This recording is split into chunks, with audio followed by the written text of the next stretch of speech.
All right, good morning, YouTube. It is Wednesday, and what a challenging year this has been for the American people, the people of the United States. I don't know if it even is affecting the people of the world. It's got to be.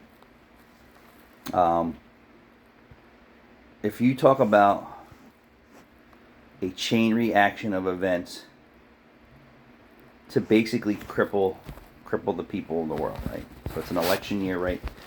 And it's already an uncertain year for the red or blue or the neutral parties. So you're talking about how much can the American people take? I said this before. I see a slowdown in my business. I mean, it's crippled some of our locations, I would say, and then others it's affected, a little bit, which usually it does. It's you usually see a dramatic change in our business, automotive. And I say this because I see it with so many used car dealerships.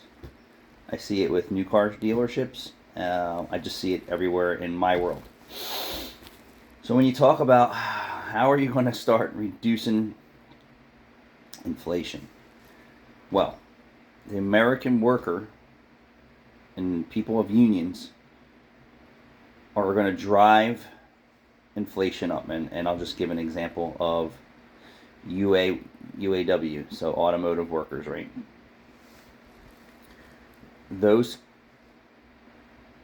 payroll costs increase, right? And it's over a period of time. But regardless of over a period of time it is, the vehicles aren't going to get cheaper. The only way the vehicle is going to become cheaper by added fixed cost is them taking their business overseas and away from America, right? So the UAW says, hey, we're getting paid this. We don't want to do this anymore. Already in a high inflation area of time in the world. Boom. And it only is a matter of time before you start seeing those costs show up in your vehicle. Excuse me.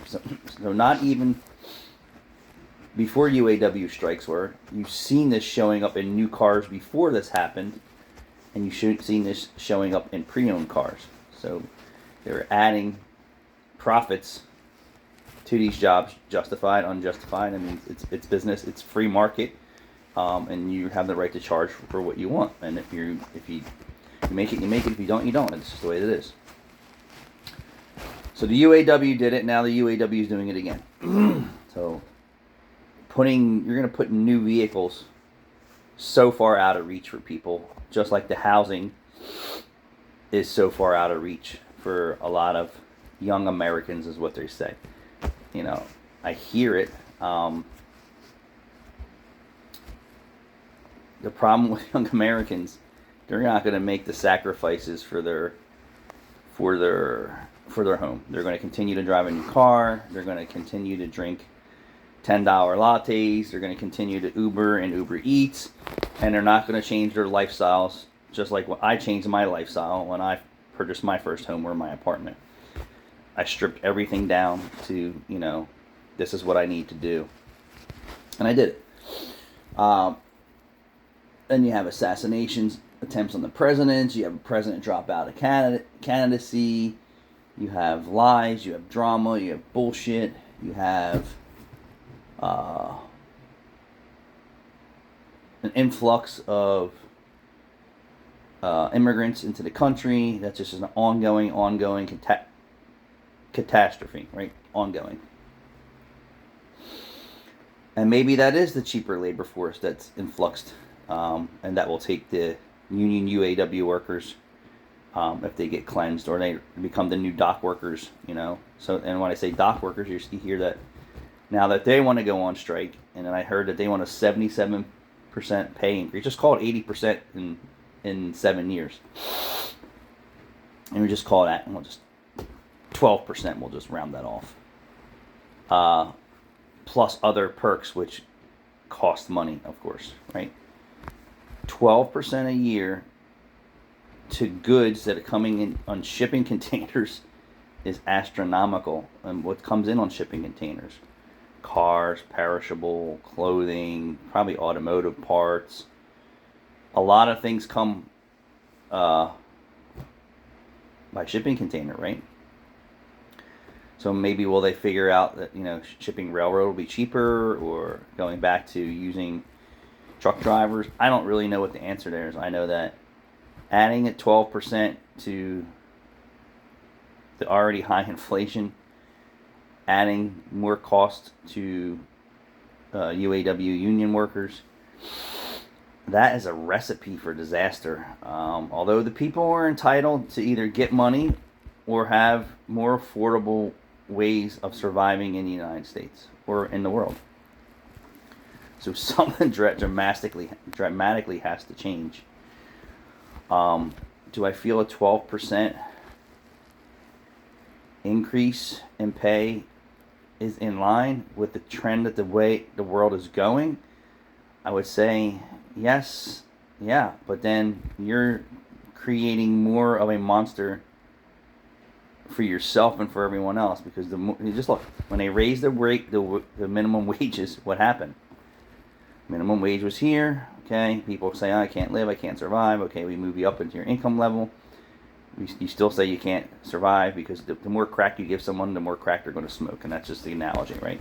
So we'll just say money is crack, because crackheads need that to survive. We need money to survive. And that's just my analogy, saying that excuse me, the more crack you give somebody, it's a super addictive thing, the more crack that they will consume, right? And then they're going to want more. So then, minimum wage, blah, blah, blah, boop, boop, boop, you keep moving this up, what happens? The world is going to keep moving up what it costs also, because those costs are being driven by labor costs as well. Not only the labor cost, but then, then that product becomes more expensive. So yeah, this is a giant, huge volcano that has erupted with problems in the world. I know I said, probably, I don't know if it's affecting everyone in the world. I gotta say it has to be affecting everyone in the world. But I don't really know. All I can tell you is what I see in the news. But I know this: our parts come on shipping containers. And if dock workers are getting big raises, that means that the cost of doing business for me is going to go way up. And people already feel how expensive it is to survive anymore. So, I mean, what's going to pop, right? So we're going to have to either drive down the cost of everything, and then people can say, hey, okay, well, I'm living comfortably, I can put money in the bank and I can survive, or I'm happy just making ends meet, or whatever flavor that everyone's into, right? Some people are like, money isn't everything, happiness is, and that's why you see more people at home, working from home and not driving their cars, or whatever the case may be. I don't want to go to work anymore, I want to work from home, and things like that. Excuse me, I'm tired. But the volcano has erupted, and how much more eruption can we get up until the election? And it seems like the election's probably not going to be the be-all, end-all of the volcanic eruption in our economy, in our world. I was watching some YouTubers and some financial analysts earlier in the world, and boy, did they say that the inflation wasn't over, and I am seeing it now in smaller pieces. If the government starts subsidizing auto workers, right, where do you think that money comes from? Tax dollars. So the inflation would probably still show up, but who knows how much more or worse, right? So if the government starts subsidizing, our government pisses away our money like a drunk sailor.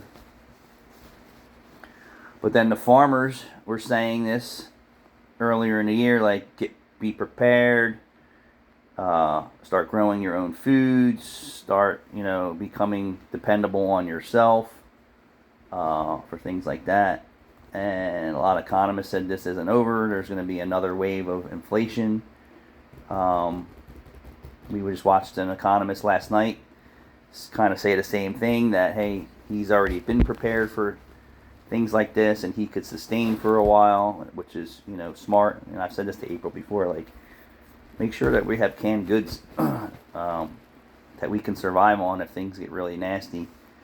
And I'm talking like not like a month's supply, like you're going to need a few months supply of canned goods and things like that. He also went to say that he has plenty of toilet paper, because that will become expensive stuff too. Like, you know, people are saying, "You have any toilet paper?"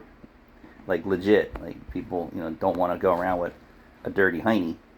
But that will force them to use the old mentality of, you know, how people maintained back in the day, which was like a cloth. You take a cloth and wash your butt, and you wash that out, and you clean yourself up with that, and you keep reusing that, right? So you basically eliminate the cost of having toilet paper, and you go old school. So there are ways that did work in the very, very, very, very, very long past, and probably some people are still doing it today. But think about the cost of diapers back in what they were when you had cloth diapers versus regular diapers. You know, you had a cloth diaper and it was soiled, and then you would wash it out and you would reuse it. You know, and then the world of convenience comes and expense, and people are like, oh, well, who uses cloth diapers anymore? You know, the disposable world. You take that money and a product and you use it, and then you throw it right in the trash. So yeah, when people say uncertain times, this is beyond uncertain times. This is going to be apocalyptic times. But yeah, people have the right to ask for a raise. I don't think asking for a raise in a bad economy is the right thing to do, because then you're in certain things, and then you're becoming a problem. You're becoming the fuel for the fire, right? You know, you keep driving these costs up, and then people just won't buy the products. You'll have products just sitting and sitting and sitting and sitting and sitting, or only the people with money who can afford it will buy them. But yeah, this is going to be a problem. It's going to be a big problem. All right, what's your thoughts? Thanks for watching.